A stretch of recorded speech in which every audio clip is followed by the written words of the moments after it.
Untitled Booktube, guys. Welcome to my channel. I talk about the books. It's, you know, a thing. And this outfit is brought to you by TikTok. Should I be always letting you guys know what the outfit is inspired by? Because I have fun getting dressed for my videos because it's literally the only thing I really get dressed for, so I don't know, let me know. I thrifted this shirt and I'm pretty sure there's a makeup stain on the neck, so just deal. Sup nerds, welcome back to my channel. My name is Maddie if you're new here. I hope your day is going well. And today we're gonna do a wrap up. I do think I'm gonna start calling these wrap ups again because I don't feel like recent reads is conveying what I'm doing. Like my videos consecutively get less views when I call them recent reads. So this is gonna be wrapping up the things that I read the end of 2020 and in January because I didn't read a lot in January, so we might as well just wrap it all up together. It is quite a few numbers of books, so I'm gonna just go ahead and get in. I don't know how many books there are, but we're gonna talk about quite a few and we're gonna get through them quickly. So let's do it. First book that we're gonna talk about is You Had Me at Hola by Alexis Daria. Daria? I want to say it's Daria. So this is a romance between two telenovela stars, or they're in a kind of like a Netflix adaptation together. I'm not sure. It's been a minute since I read this. I read this at like the tail end of November last year, and it was cute. I do think that I had a little bit of like some higher expectations than this book actually was able to deliver on, but I really liked the romance. I thought that the characters were really cute and it was a fun ride. So, the graphic novel that I read was Swing Volume 3. If you don't know what this series is, it is a very steamy graphic novel series about this couple who has started investing into the swingers lifestyle. I enjoyed this volume. I think that there was a couple of things, especially about the ending of this volume, that rubbed me the wrong way, but I do recommend it if you are looking for this type of series. Moving on, we have Rebecca by Daphne du Maurier. I think I may have talked about this like very briefly in a vlog somewhere. I really did enjoy this. It was more classically written than I expected, and there was a higher age gap between the main character and the love interest than there is in the movie, the Netflix adaptation, and I definitely think that that colored my enjoyment of this, but I did love the imagery. The gothic horror atmosphere was perfection. I gave this 4 stars. I guess I haven't really been telling you my star ratings. Oops. Then read I'm Thinking of Ending Things by Ian Reid. I was recommended this by several people and I ended up picking it up. I ended up reading about 20 to 50 pages of this very short book and figuring out what this twist was. And it ended up not impressing me. I think I rated it like 3.54 stars. But it was okay. Like this particular type of thriller just didn't work as well for me just because I ended up figuring out what was going on really early on. So at the end I was like, I guessed it. Oops. I then read Horrid by Katrina Leno. This is a YA novel following a girl that goes back with her mother to this kind of spooky manor that belonged to her mother's family, and there's some creepy shit that's going on, and it was like the characters I just couldn't really connect to, and I think that's something that's really occurring for me for YA.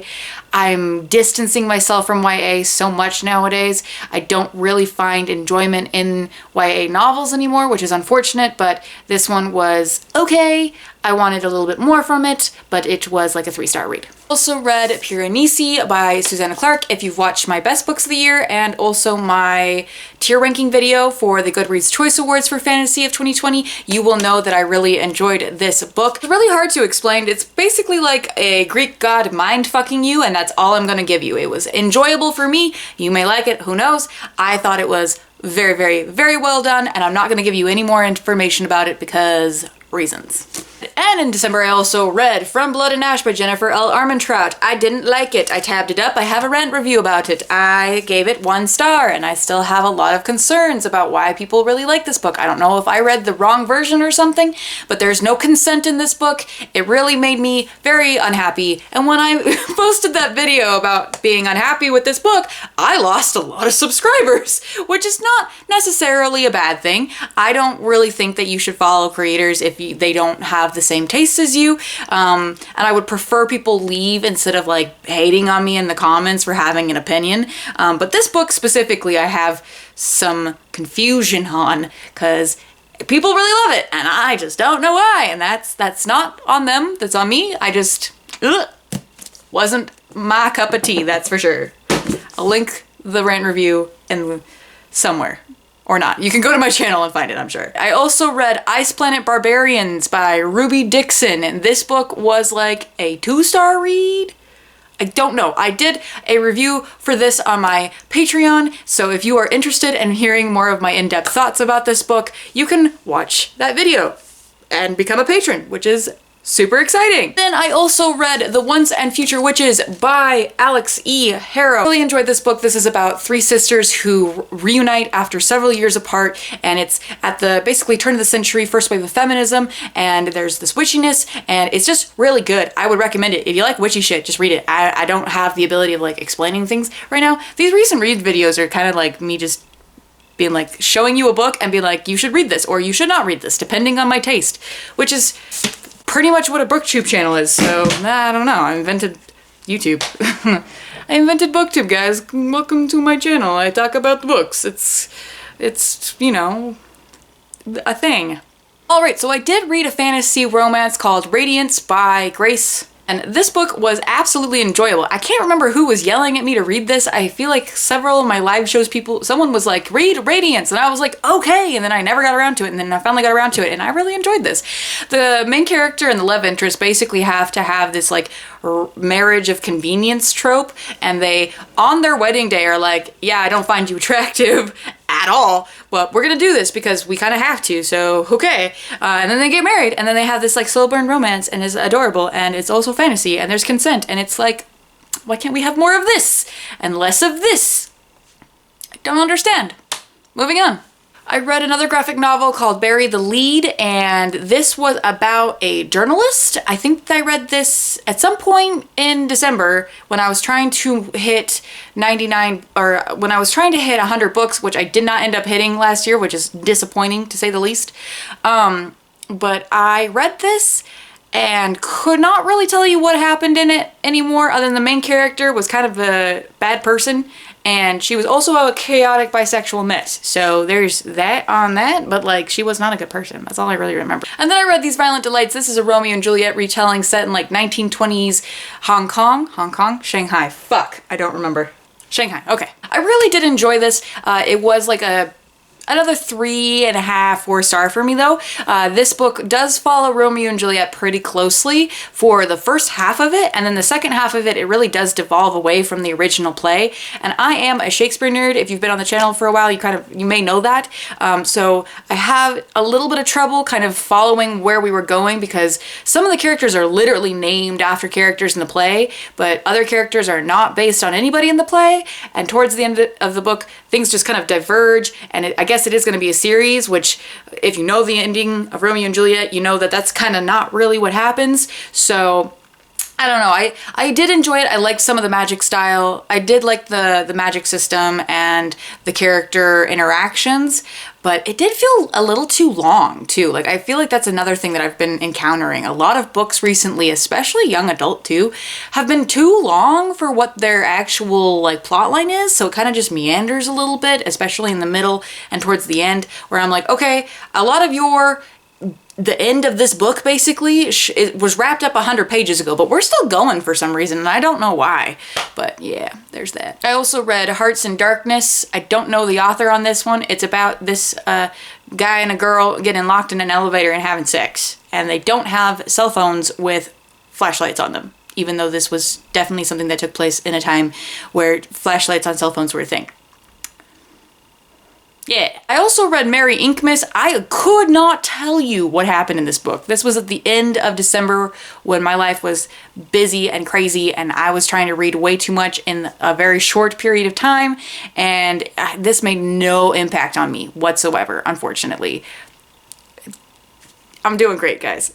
All right, then flash like 3 weeks into January, and then I finally finished a book, and that was The Deep by Alma Katsu. This is a historical fiction horror novel that follows the Titanic and then its sister ship several decades later. Not decades, like several years later in World War II. Okay, I don't remember.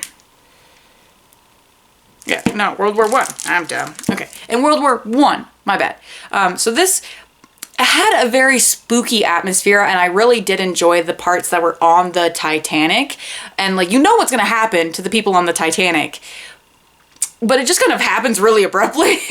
But I don't know.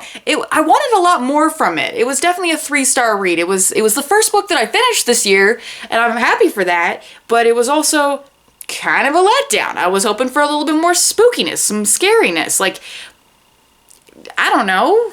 It didn't work for me. And then I did also read a graphic novel called Dark Fang. This is about a vampire lady who can turn into a shark, which there's more to it, and it's not good. Let me be very clear. But yeah, that was a thing. I think I rated it like 2 stars. I don't know. I can't remember.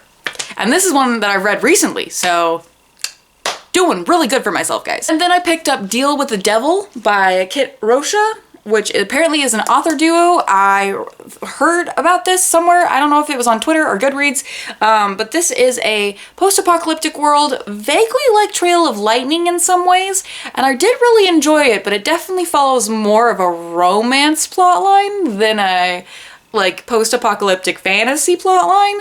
The world building is shoddy, but the romance is fun. Like, if you're looking for a good time, this is a fun reading experience, but it's definitely not a highbrow, like, intellectual fantasy world, if you get my drift. Somebody else might get more out of the world building than I did, but I didn't get as much out of it. But there's a lot of fantastic like banter and consent, and it's just quality romance if you're looking for a good time. And the last book that I'll talk about in this video is Kingdom of the Wicked by Carrie Maniscalco. This is a YA book that I didn't hate, so that's good. This is a YA book that I actually thoroughly enjoyed my time with. It was definitely not something that I spent a lot of time dissecting the world building, kind of like the last book that I talked about. This follows a girl whose sister dies in mysterious ways in some sort of like maybe Italian Renaissance. No idea what time period this is, but it's in Italy and the food descriptions are delicious. And there is a prince of hell, a demon prince that hangs out with this woman, with this girl, because she summoned him so she could find out who killed her sister. I'm like remembering the plot as I'm talking about this right now. And he was great. That is the entire reason why I like this book. This is like all of the bullet points that I like, it hit, and I didn't really look into a lot of what happens towards the end of the book, because this book, once again, has kind of that, why is this so much longer than it needs to be thing again? But I enjoyed a lot of the, relationship dynamics between sexy demon prince and sassy Italian lady. You can't fire me because I keep making content, but maybe you should. So yeah, so those are the books that I recently read. They were reviewed incredibly badly. I don't even think I told you the star ratings on any of them. Oh yeah, I read House of Leaves too. I have a video on that. I didn't like it. But yeah, I'm done talking because I am tired of hearing myself speak. So I'm gonna go now, guys. Like, subscribe, all the good stuff. Bye! Let me know what book you recently read and if I should read it in the comments down below. Okay, bye. For real this time.